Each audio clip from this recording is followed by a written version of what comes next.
Good morning everyone. नन्हे मुन्ने बच्चे मेरी मुट्ठी में क्या है?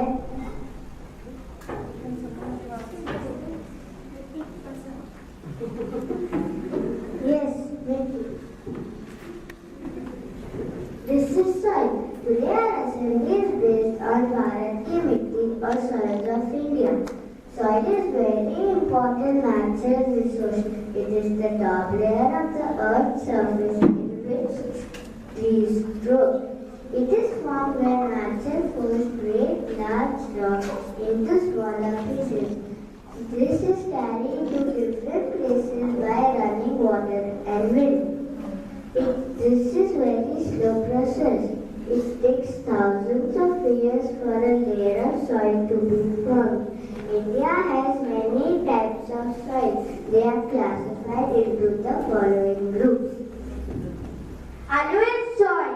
Alluvial soil is found in the northern and the coastal plains. The rivers coming from Himalaya mountains and Deccan plateau bring large quantity of water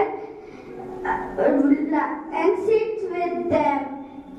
This is deposited on the river banks. This is alluvial soil. Alluvial soil is very fertile.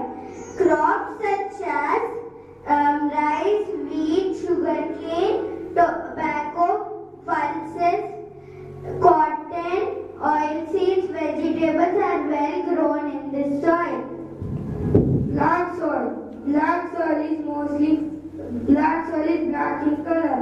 It has been formed from lava rock. That is why it is also called black lava soil. Black